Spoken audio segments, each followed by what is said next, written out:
మా బావ కోసం అయితే పొద్దుట సందు నుంచి కావాలి కాసుకొని కూర్చున్నాడు. అదే ఇలా పొద్దున్న అయితే మా ఇంటికి పోయింది కదా, అదే మా ఊరికి మొండరాయికి పోయింది కదా, ఎప్పుడెప్పుడు వస్తాడా అని పొద్దుట సందు నుంచి అదే పోయిన దగ్గర నుంచి వచ్చేదాకా చూసుకుంటూనే ఉన్నా ఆయన కోసమే. నిశ్చంత్రం సల్లకుండా ఆయన పోయిందే 11-12ంటికి, ఇక 5-6 గంటలు కూడా వదిలేసి ఉండలేవా అమ్మ తల్లి అని మాత్రం నన్ను తిట్టుకోకుండ్రులా. మా బావ లేకుండా ఉండలేక ఆయన కోసం అయితే ఎదురు చూడట్లేను, ఆయన తీసుకొచ్చే ఐటమ్స్ కోసం అయితే కావాలి కాసుకుంటూ కూర్చునియాల. ముఖ్యంగా మా చెట్టుకు కాసే ఆర్గానిక్ మ్యాంగోలు అబ్బబ్బబ్బ టేస్ట్ ఉంటుంది చారీ, అసలు ఎంత బాగుంటది అంటే ఆహా అమృతం తిన్న ఫీలింగే వస్తుంది. తింటా అంటే రసం గారుతా ఉంటది కదా, అసలుకి సూపర్ అంటే సూపర్ టేస్ట్ ఉంటాయి ఆర్గానిక్ మామిడి పండ్లు. ఇదైతే మా భగత్ బాబు వాళ్ళ ఇంటి దగ్గర చెట్టు ఉంటది, ఫుల్ అంటే ఫుల్ కాయలు కాస్తాయి. ఎవ్రీ ఇయర్ అయితే ఈ మామిడి పళ్ళు అయితే నేను అస్సలు మిస్ గాను. వీటి కోసం అయినా సరే భగత్ బాబుని అయితే ఊరికి ఒక్కసారైనా పంపిస్తా, ఎందుకంటే మనం ఎన్ని డబ్బులు పెట్టినా గానీ ఇంత టేస్ట్ మ్యాంగోస్ అయితే నాకు తెలిసి ఎక్కడా దొరకదు. చూసిరా ఊళ్ళో ఎన్ని మార్కెలు తీసుకొచ్చిండో, ఇంకా చెట్టుకి అయితే 2-3 బత్తాల కాయలు వెళ్తాయట. ఏపో ఎవరు తీసుకొస్తారు సాల్తీ అన్నట్టుగానైతే ఇవి పట్టుకొని అయితే వచ్చిండు. చూడనీకే బయట పచ్చగా ఉంటాయి, లోపల తింటే మాత్రం స్వీట్ ఉంటాయి. ఇవి కొబ్బరి రసాలు ఎంత బాగుంటాయి అసలుకి. ఇప్పుడు కూడా వీడియో ఊతాడు నాకైతే నోట్లు ఊరిలాడుతున్నాయి అనమాట,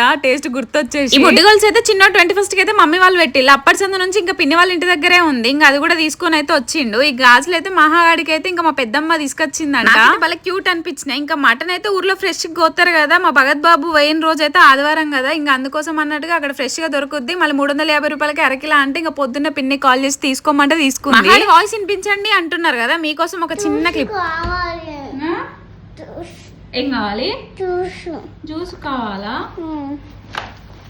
అది మ్యాటర్ అనమాట. భగత్ బాబుతో అయితే మా హౌడ మొండ్రాకి వెళ్ళింది కదా, వచ్చుడే పక్కింట్లోనే వచ్చింది అనమాట. ఇంకా ఇంతసేపు ఆడి ఇప్పుడే వచ్చింది మా ఇంట్లోకి. ఎటన్నా మా ఇంట్లోకి వచ్చింది అనుకో, ఫస్ట్ ఆమె ఎతికేది ఏంటంటే కిచెన్ లోనే ఏమైనా తినేది దొరుకుద్దా అని ఎతుకుతుంది. కానీ ఈ మధ్య కాలంలోనైతే వాళ్ళ తమ్ముడిని చూసుకుంటాంది. ఫస్ట్ తమ్ముడిని చూసుకొని 2-3 ముద్దులు పెట్టినాక కిచెన్ లోకి వస్తా. నేను భగత్ బాబు మా మమ్మీ తిన్నదానికంటే మహాగాడ భలే స్టైల్ గా తిన్నాడు ఈ మామిడి పళ్ళు. ఈ స్వీట్ మామిడి పళ్ళతో పాటు ఆర్గానిక్ సపోటాలు, ఆర్గానిక్ ముంజలు కూడా పట్టుకొచ్చేసిండు. ఒక మామిడి పళ్ళు తప్ప మిగతా అన్ని పిన్నినే ఇంకా ప్రశాంతంగా అందరం మామిడి పండ్లు తిన్నాకనైతే అందరం ఫ్రెష్ గా స్నానం చేసి అయితే హ్యాపీగా ఈ రోజు అయితే తినేసి పడుకున్నాం. నెక్స్ట్ వీడియో కలుసుకుందాం, ఉంటాం మళ్ళీ అంతే వీడియో. బాయ్.